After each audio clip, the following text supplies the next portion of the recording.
आज मैं पढ़ाने जा रहा हूँ क्लास 10th के मैथ के पहले चैप्टर का कुछ बहुविकल्पी क्वेश्चन जो बोर्ड एग्जाम में पूछे गए हैं। तो देखिए पहला क्वेश्चन करते हैं।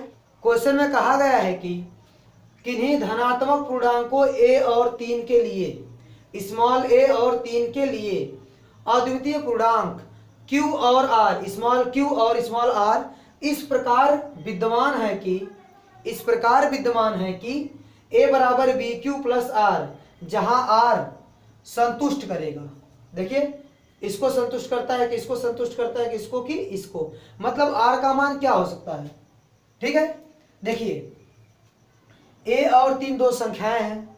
ठीक है, अगर मान लीजिए कि 3 से हम लोग भाग कर रहे हैं a में, ठीक है 3 से भाग करेंगे किसमें, a में, तो कुछ ना कुछ भागफल आएगा।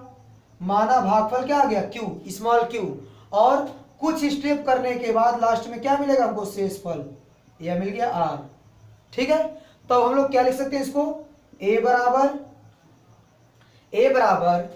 3q प्लस r, ये लिख सकते हैं। यहाँ जो लिखा है bq प्लस r, b के स्थान पर क्या होगा, 3 होगा।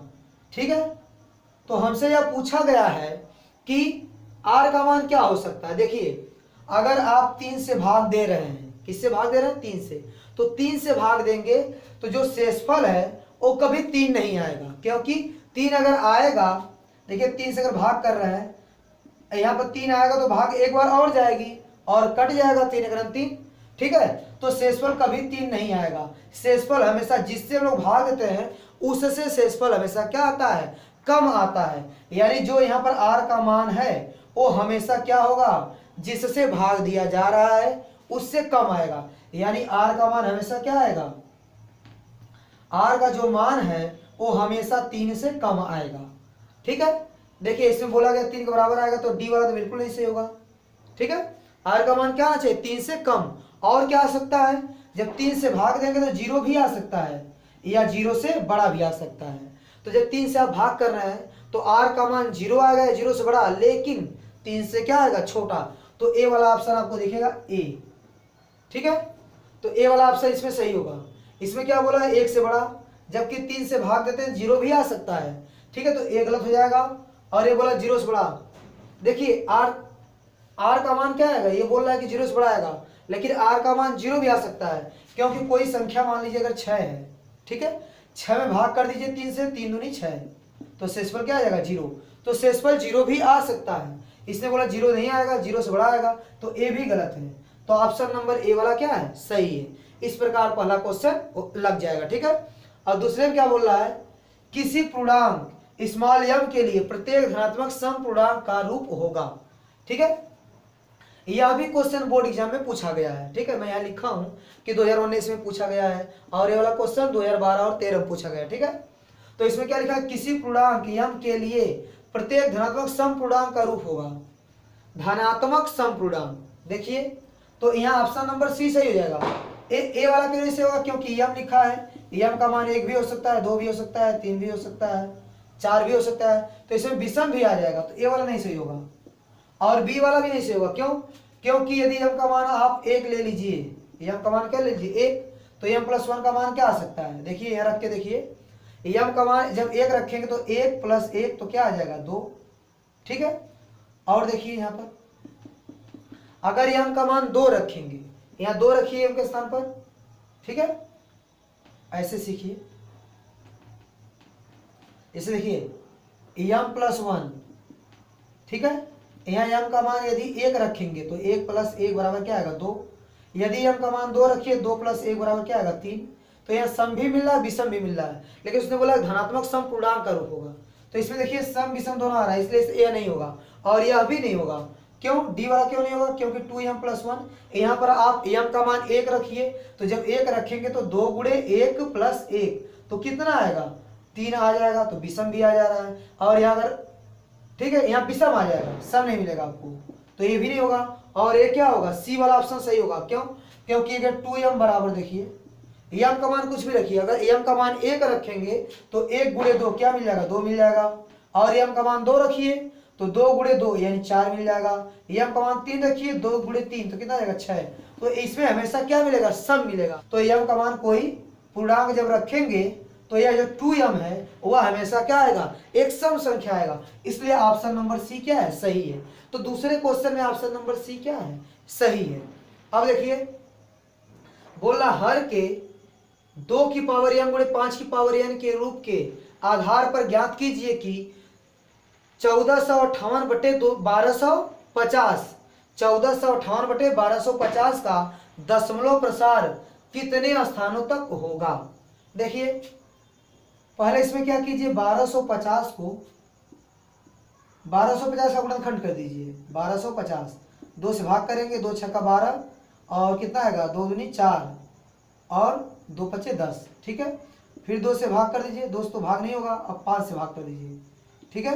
5 का 5, 5 दूनी 10, 5 पचे 25, फिर 5 से भाग कीजिए तो आएगा यहाँ 25, फिर 5 से भाग करेंगे तो आएगा 5, 5 से कैंसिल हो जाएगा, आएगा 1। तो कितना आ गया, 2 गुणे, देखिए यहाँ कितना आएगा, तो 1250 को क्या लिख सकते हैं, 2 गुणे 5 का है 12, 4 बार, यानी 5 के पावर 4, ठीक है, 5 के पावर 4 है।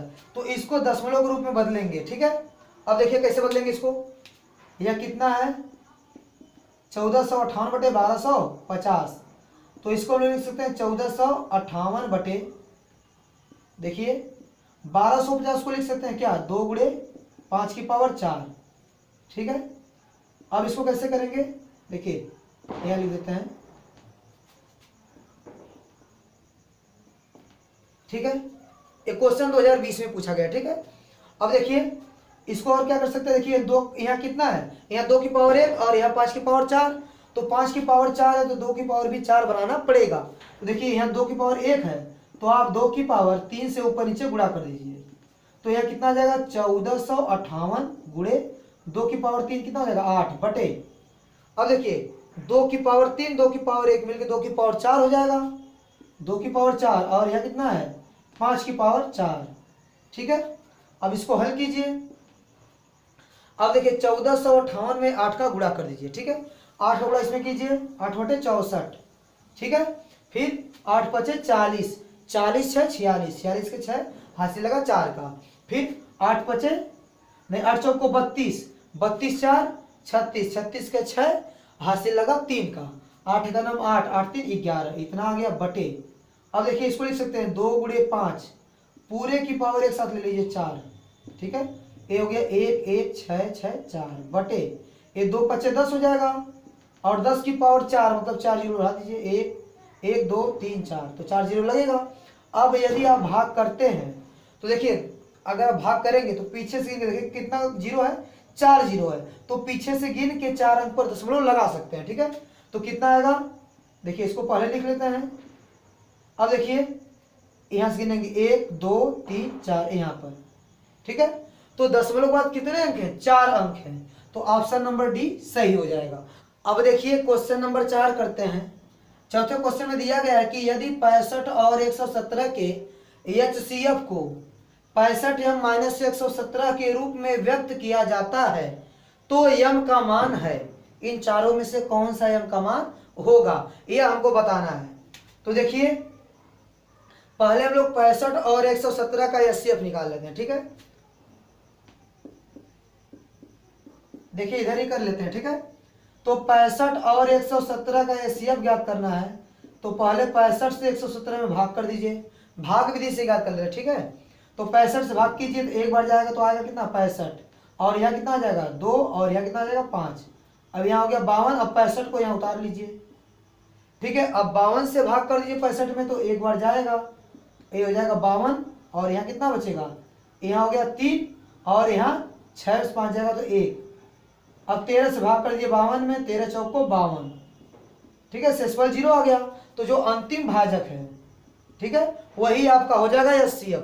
तो HCF कितना मिल गया 13, तो इन दोनों का HCF कितना है 13 है, लेकिन उसने बोला इन दोनों का जो HCF है, जो ये आया HCF 13, वह इसके रूप में व्यक्त किया जाता है, मतलब जो HCF है 13, ठीक है, वो किसके रूप में व्यक्त किया जाएगा, इसके रूप में, मतलब इसी के बराबर होगा 65 m माइनस 117, इसी के बराबर होगा कौन, इसका HCF कितना आया है 13, ठीक है। तो ये m का मान ज्ञात कीजिए, देखिए क्या आएगा, तो यहाँ कितना है 65m, ये हो गया 13 और माइनस 117 को पक्षांतर कर दीजिए, उस साइड जाएगा तो क्या हो जाएगा प्लस 117। अब देखिए ये हो गया 65m बराबर, अब देखिए इसको जोड़िए तो जोड़ेंगे तो कितना आ जाएगा 130 हो जाएगा 130। अब m का मान निकाल लीजिए, m का मान कितना आ जाएगा 130 और गुणांक चला जाएगा बटे में, तो 130 के बटे आएगा 65, तो 65 से भाग कर दीजिए, ठीक है। तो 65 से भाग करेगा 2 बार जाएगा तो आएगा 2, तो m का मान कितना मिल गया 2, m का मान कितना मिल गया 2। तो ये ऑप्शन नंबर बी वाला सही हो जाएगा, बाकी सब गलत। अब देखिए क्वेश्चन नंबर 5, इसमें कहा गया है कि निम्न में कौन सा सह अभाज्य संख्याओं का एक युग्म है। तो देखिए इसमें 4 युग्म दिए गए हैं, एक युग्म में जो 2 संख्याएं दी गई हैं, किसी युग्म में जो 2 संख्याएं दी गई हैं यदि उनका HCF 1 आता है तो वह सह अभाज्य संख्याओं का युग्म कहलाता है, यदि HCF 1 नहीं आएगा तो सह अभाज्य संख्याओं का युग्म नहीं कहलाएगा। अब देखिए 14 और 35 यह दोनों संख्याएं 7 से कट जाएंगी तो पक्का है कि इसका HCF 1 नहीं आएगा, तो यह तो बनेगा ही नहीं। और देखिए यह जो C वाला है, देखिए यहाँ 31 का 3 गुना करेंगे तो मिल जाएगा 93, तो यहाँ 31 मिल जाएगा HCF, ठीक है। तो यहाँ क्या आ जाएगा, यहाँ भी HCF 1 नहीं आएगा, ठीक है। तो HCF 1 नहीं आएगा तो यह भी नहीं बन पाएगा सह अभाज्य संख्याओं का युग्म। और देखिए यह दोनों संख्या देखिए 2 से कट रही हैं तो यहाँ पर भी HCF 1 नहीं मिलने वाला है, ठीक है।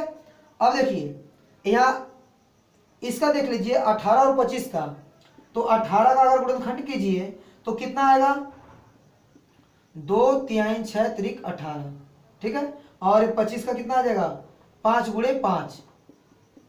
तो देखिए इसमें कुछ कॉमन तो नहीं मिल रहा है, ठीक है, कुछ कॉमन नहीं मिल रहा है, लेकिन इंटू 1 करेंगे तो 1 दोनों में कॉमन मिल जाएगा, तो 1 कॉमन मिल गया, मतलब 18 और 25 का HCF कितना आएगा 1 आएगा, तो इनका HCF 1 आ गया, इसलिए यह सह अभाज्य संख्याओं का एक युग्म है, इसलिए ऑप्शन नंबर बी सही है।